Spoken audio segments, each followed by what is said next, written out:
गरीब भाभी की 5 प्रेग्नेंट नंद की बारिश में एक छत। इन सारी तोरी के मिलाकर मैं 30 रुपए दूंगी सविता। पर राधा बहन, तोरी एकदम ताजी कच्ची है और बाजार में यही तोरी 60-70 रुपए किलो के भाव बिक रही है। अरे मगर तेरी सारी तुरई तो बारिश के पानी से खराब हो जाएगी। 30 रुपए से एक पाई ज्यादा नहीं दूंगी, देनी है तो दे जा। ठीक है, ले लो राधा बहन। गरीब सविता 30 में सारी तोरी राधा को बेच देती है। तभी तेज तेज घटाएं चमकने के साथ बारिश बरसने लगती है। हे भगवान, कितनी जोर की बारिश आ गई। सारी की सारी लकड़ी मैं आंगन में छोड़कर आई हूँ। मेरी तो लकड़ी कहीं भीग ना जाए। जल्दी से राशन पानी खरीद कर घर जाती हूँ। 30 रुपए में कितना ही राशन होगा। हाफते भागते हुए वह घर में घुसती है, जहाँ वह देखती है छत की दरारों में से बारिश का पानी बह रहा था और 5 ननद में से कोई बर्तन लेकर खड़ी थी तो कोई बाल्टी करके पानी निकाल रही थी। किंजल, रचना देखो, और बर्तन खाली है। छत का कोने वाला साइड भी टपक रहा है। दीदी, अब तो घर में एक भी बर्तन नहीं बचा। जो भी था सब जगह जगह लगा रखा है। ये बारिश का मौसम तो हर बार ही आकर हमारी दिक्कतें बढ़ाता है। रात की नींद और दिन का चैन सुकून छीन लेता है। कितना अच्छा होता कि हमारे पास भी एक पक्का छत वाला मकान होता, तो हम सभी भी बरसात के मौसम का मजा उठा पाते, पकौड़े खा पाते।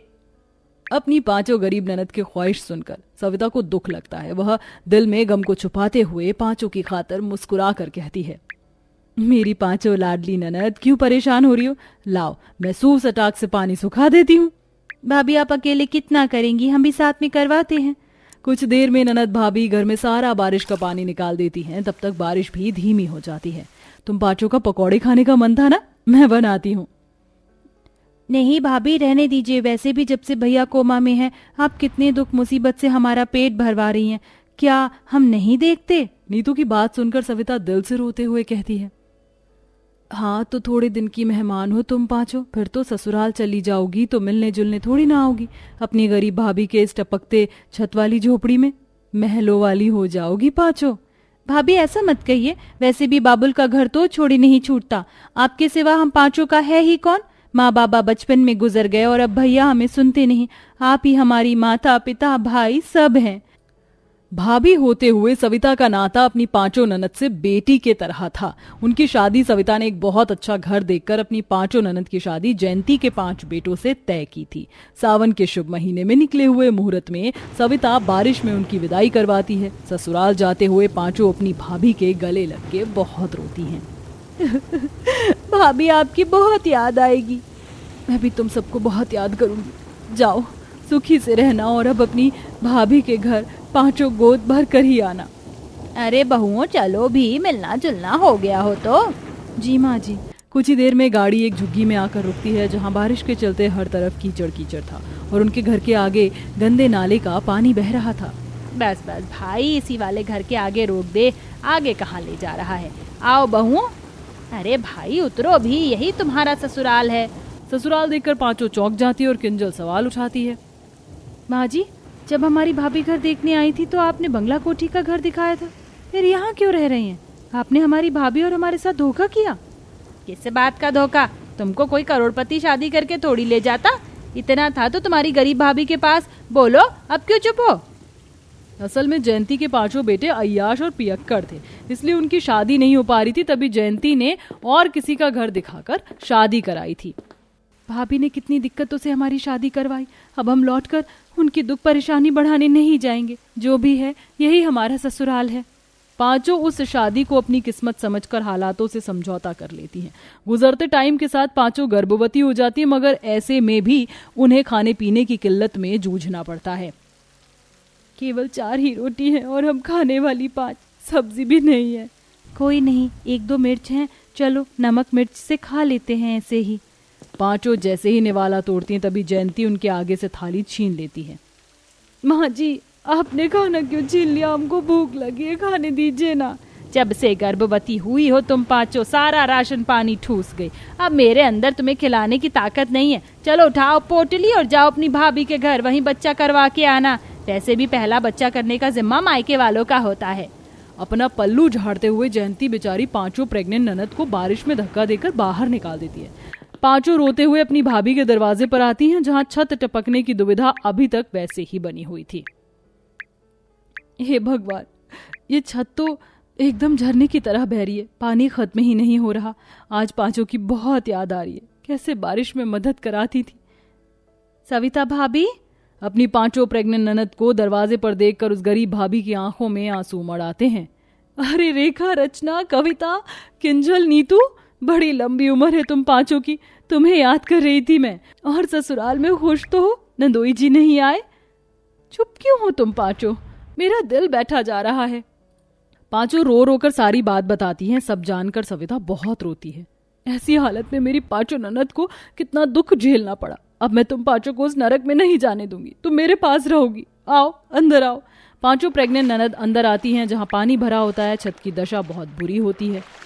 भाभी चलिए, हम भी आपके साथ पानी बाहर निकलवाते हैं। नहीं, अभी पांचों के पैर भारी हैं, वजन उठाना तुम्हारे लिए अच्छा नहीं है, मैं कर लूंगी। बेचारी भाभी लगातार टपकती छत का पानी बाहर निकालकर फेंकती हैं। लगभग 2-3 घंटे बरसने के बाद बादल छट जाते हैं। वो पांचों प्रेग्नेंट ननद के लिए गीली मिट्टी के चूल्हे पर कठिनाइयों में खाना बनाती है। ये लो मेरी प्यारी नंद, अपनी भाभी के घर का रूखा सूखा स्वीकार करो। माफ करना, सब्जी नहीं थी इसलिए पानी वाले गीले चावल बना दिए। 56 भोग तो नहीं है, खा लो इसे ही। तभी छलकते आंसू से कविता कहती है, भाभी ध्यान से देखिए, सब कुछ तो है इसमें। ये रही दाल मखनी, ये पालक पनीर, ये मलाई चाप। उन दुर्दशा भरी परिस्थिति में भी पांचों खुशी खुशी रूखा सूखा खा लेती हैं और एक ही छत के नीचे पांचों ननद भाभी एक के बगल एक करके लेट जाती हैं। तभी बिजली चमकने लगती है और मूसलाधार बारिश से छत फिर से आफत लगा देती है, जिसके साथ मकान की छत की मिट्टी भी गिरने लगती है। हे भगवान, कितनी जोर की बरसात हो रही है, कुछ करना होगा वरना तो छत चू चू कर कहीं गिर ना जाए। सविता इधर उधर नजर दौड़ाती है, जहां उसे एक पन्नी रखी मिलती है जिसे वह छत पर लगा देती है। चलो अब तुम पांचों सो जाओ, अब छत का पानी अंदर नहीं आएगा। जी भाभी, आप भी सो जाइए। पांचों ननद भाभी की आंख लग जाती है, लेकिन समस्या अभी टली नहीं थी। भोर के लगभग 4 बजे से रिकॉर्ड तोड़ बारिश होती है और आंधी तूफान में आधी छत रचना और रेखा पर गिर जाती है। दोनों दर्द में तड़प जाती हैं। आह माँ, हमारा बच्चा। क्या हुआ, क्या हुआ है? हे भगवान, छत धंस गई। कविता, किंजल, नीतू उठो जल्दी। देखते ही देखते दीवारों में भी दरार आने लगती है और बाकी का आधा छत भी गिरने को हो जाता है। रेखा, रचना, जोर लगाओ। भाभी, नहीं हो रहा हमसे, बहुत दर्द हो रहा है। आप लोग जाइए यहाँ से, शायद ये हमारी अंतिम घड़ी है। ऐसा नहीं कहते, अपने बच्चे के बारे में सोचो, थोड़ी हिम्मत दिखाओ, जल्दी करो, छत किसी भी वक्त गिर जाएगी। किसी तरह सविता दोनों प्रेग्नेंट ननद को निकालती है और एक एक करके उन्हें बाहर निकालती है। तभी पूरी छत और दीवार मलबे में बदल जाता है। सविता का पति उसी में रह जाता है। पति को खोने के गम में छाती पीट पीट कर विलाप करने लगती है। नहीं नहीं नहीं कविता, किंजल, छोड़ो मुझको, जाने दो, तुम्हारे भैया अंदर फंसे हैं। भैया मर चुके, भाभी होश में आइए। नहीं नहीं, ऐसा नहीं हो सकता। ये तूने क्या किया सृष्टि के रचैया, छीन लिया हमसे छत और मेरा सुहाग। मैं लुट गई, बर्बाद हो गई। भाभी चलिए, पानी बढ़ रहा है, चलिए। कुछ ही मिनट में बारिश का पानी प्रलय मचा देता है। पांचों प्रेग्नेंट नंद की ढाल बन गरीब भाभी बढ़ती है। तभी नीतू को लेबर पेन शुरू हो जाता है। माँ, भाभी, मुझे दर्द शुरू हो गए, लगता है बच्चा होने वाला है, मुझसे चला नहीं जाएगा। थोड़ा दर्द बर्दाश्त करो नीतू, हम पहुँचने वाले हैं। हे विधाता, मदद कर।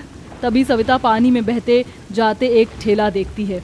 नीतू, रेखा, रचना, इस पर बैठ जाओ, जल्दी करो, हमें इस सीमा से दूर निकलना होगा।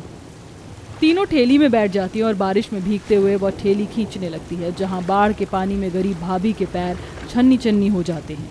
काफी दूर आकर उसे एक सूखी जगह दिखती है, जहां बरसात के कहर में नीतू बच्चे को जन्म देती है। बेटा हुआ है नीतू, जुग जुग जियो मेरे लाल। लगातार कई घंटों बाद बारिश थमती है, जिसके बाद अपनी पांचों ननद के साथ कई दिन वह बाढ़ आहत कैंप में रहती है। जिन जिन के घर तबाह हुए थे उनके बदले में सरकार उन्हें मुआवजा देती है, जिससे वह अपने लिए पक्की छत वाला घर तैयार कराती हैं। लेकिन बारिश ने गरीब सविता की जिंदगी से सारी खुशियों के रंग छीन लिए थे। वह अपनी पांचों ननद और उनके बच्चों के साथ अपना परिवार ढूंढ लेती है।